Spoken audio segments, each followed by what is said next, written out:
Bismillahirrahmanirrahim. My dear students, Assalamu alaikum wa rahmatullahi wa barakatuh.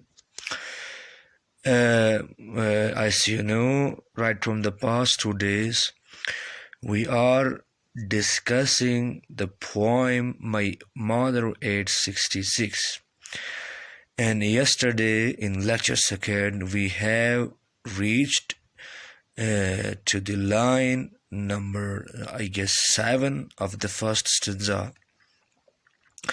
Like trees sprinting, the merry children sipping. تو کل میں نے بتا دیا بیٹا سپرینٹ کا معنی ہوتا ہے، میں نے کل ہی بتا دیا تھا سپرینٹ کا مطلب ہوتا ہے ایک شارٹ ڈسٹنس کے لیے، یعنی چھوٹے سے فاصلے کے لیے، شارٹ ڈسٹنس کے لیے یعنی آپ کو فار اے شارٹ ڈسٹنس یعنی to run fast for a short distance, اس کو کہتے ہیں بیٹا سپرنٹ، رائٹ۔ تو شاعرہ یہ کہہ رہی ہے کہ درختیں سپرنٹ کر رہی تھی، وہ میں نے کل ہی بتا دیا، جب آپ گاڑی میں سوار ہو کے کہیں جا رہے ہوتے ہیں تو آپ کے اپوزٹ ڈائریکشن میں جو ایسا لگتا ہے کہ تیزی کے ساتھ درختیں گزر رہی ہوتی ہے آپ کے پاس سے۔ اور سپیل یا سپل کا معنی ہوتا ہے یعنی to transgress the boundary, to transgress the limit اور باؤنڈری۔ سو یہاں کہہ رہے ہیں کہ میری کا مطلب میں نے کل بتایا تھا خوشباش، خوش و خرم یا خوشباش جو بھی کہیں آپ، یعنی شاعر کہہ رہا ہے کہ جب میں نے اپنی والدہ کے چہرے کو دیکھا تو دیکھتی کیا ہوں کہ میری والدہ کا چہرہ مرجھایا ہوا تھا، ایسا لگ رہا تھا جیسے کہ کوئی زندہ نعش ہو، اور وہ خیالات میرے اندر غم اور پریشانی کا حالت طاری کر رہے تھے، اور چونکہ اس پریشانی کے باعث میں بے چین ہو رہی تھی، اس بے چینی سے دور رکھنے کے لیے میں نے اپنے آپ کو باہر میں کھڑکی کے باہر دیکھنا شروع کیا۔ میں نے تو دیکھتی کیا ہوں کہ درختیں وہاں سپرنٹ کر رہی ہے اور خوشباش بچے وہاں گھروں سے باہر آئے ہوئے ہیں، چونکہ نارملی بچوں کو گھروں کے اندر لمٹ کیا جاتا ہے یا کٹیل ان کیا جاتا ہے ان کے مومنٹس کو، چونکہ بچے کوئی بھی اٹھ پٹا حرکات کر سکتے ہیں۔ یہاں پر شاعرہ نے ان کو کیوں لایا کہ یہ کنٹراسٹ کرنے کے لیے، کل میں نے بتایا تعارض کے لیے، کہ ان کی والدہ کافی کمزور اور مونوٹنس ہو چکی ہے اور وہ نوجوان بچے اور وہ درختیں خوشی کا اور ایکٹیونیس کا پارٹ یہاں رول ادا کر رہے ہیں۔ آگے دیکھیں، آؤٹ آف دیئر ہومز کل پڑھا تھا، but after the airport security check standing few yards away I looked again at her wan pale. Dear students, wan کہو چاہے آپ پیل کہو چاہے آپ ایشین کہو، ان سب کا مطلب ہوتا ہے not to be in normal color، جو آپ کا نارمل کلر ہوتا ہے، یا ہم کہیں گے کلرلیس، بے رنگ ہو جانا، مرجھا جانا، جس کو عموماً بھاشا میں کہتے ہیں ہم پیلا پڑ جانا۔ تو یہاں پر شاعرہ کہہ رہی ہے، چونکہ پہلے تو اس نے ان خیالات سے اپنے ذہن کو دور کرنے کے لیے کھڑکی کے باہر دیکھا تھا شاعرہ نے، تاکہ ان خیالات سے چھٹکارا پا سکے۔ اب چونکہ وہ ایئرپورٹ پہنچ جاتی ہے، ایئرپورٹ پہنچنے کے بعد سیکیورٹی جب چیک ہوتا ہے تو ایک دالان دور بیٹھنے کے بعد، کچھ دالان دور سے وہ آخر بار اپنی والدہ کو پھر سے ایک بار دیکھتی ہے، چونکہ اس کو کہیں اور جانا تھا، وہ اپنے گھر ملنے آئی تھی ماں باپ سے، اور اس کو ابھی جہاز میں سوار ہونا تھا۔ تو سوار ہونے سے پہلے سیکورٹی چیک اپ کے بعد شاعرہ پھر سے ایک بار اپنی والدہ کی طرف نظریں اٹھا کر دیکھتی ہے۔ تو دیکھتی کیا ہے، اس کی والدہ کا چہرہ جو پہلے شروعات میں گاڑی میں اس کے بغل میں بیٹھ کر بے رنگ اور مرجھایا اور زندہ لاش کا لگ رہا تھا، وہی چہرہ تھا۔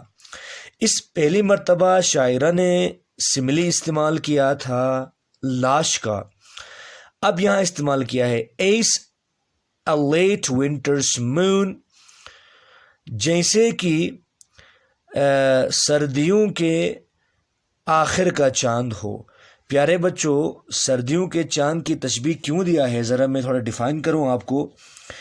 جو ونٹرس مون ہوتا ہے یوجولی یہ جو ہے فوگ یا کلاؤڈس کے نیچے چھپا ہوا ہوتا ہے، وہ نظر ہی نہیں آتا، اور اگر نظر آ بھی جاتا ہے فوگ اور میں نے کہا آپ کو کلاؤڈس، ٹھیک ہے بچوں، لیکن جب نظر آ بھی جاتا ہے تو ونٹر کا مون کیسا نظر آتا ہے؟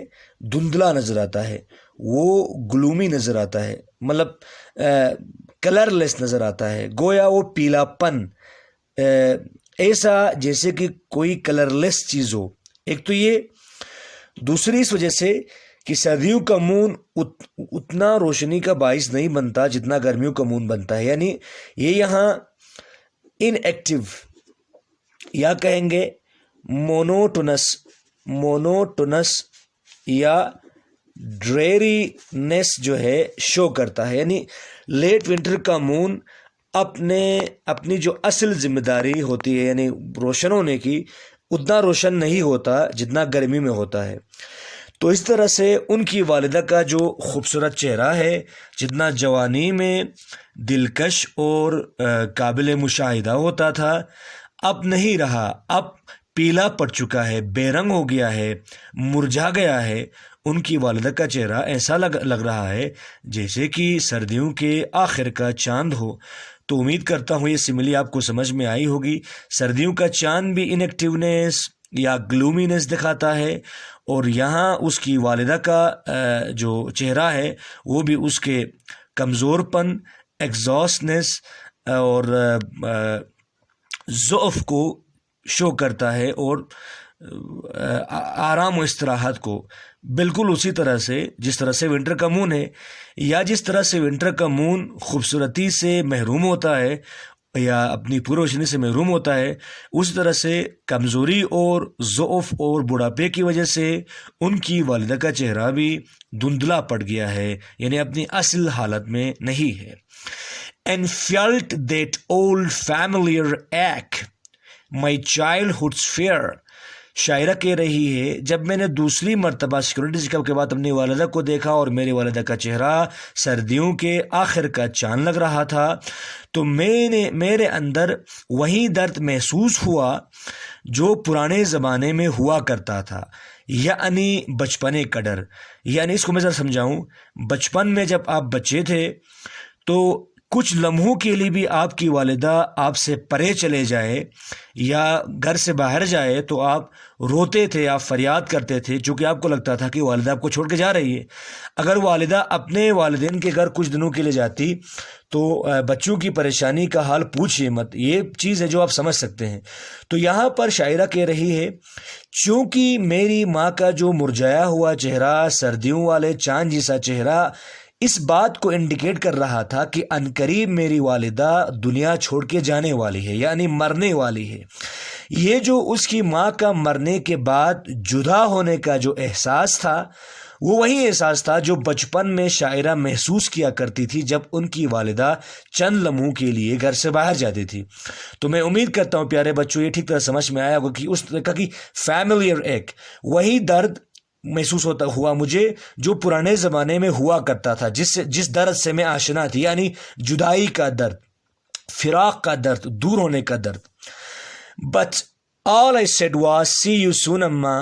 پھر میں نے اپنی والدہ کو تسلی دینے کے لیے یا اپنی روح کو بھی انکریج کرنے کے لیے کہا خدا حافظ والدہ، عنقریب آپ کو دیکھ لوں گی، جیسے کہ ہم یوجولی کسی کو سی آف کرنے کے بعد کہتے ہیں۔ All I did was smile, smile, smile، اور میں نے اپنی والدہ کو دیکھ کر کیا کیا؟ صرف میں نے تبسم اختیار کیا۔ میرے پیارے بچوں، یہاں شاعرہ یہ کہنا چاہتی ہے کہ جب میں نے اپنی والدہ کو گڈ بائی کہا کوچین ایئرپورٹ کے سیکورٹی چیک کے بعد تو میں نے والدہ کو دیکھ کر کہا کہ خدا حافظ بولنے کے بعد میں نے سمائل اور سمائل. پیارے بچوں، جہاں تک میں سمجھ رہا ہوں یہاں پر پہلے سمائل کا معنی بھی کچھ اور ہے، دوسرے سمائل کا معنی بھی کچھ اور ہے، اور تیسرے سمائل کا معنی بھی کچھ اور ہے.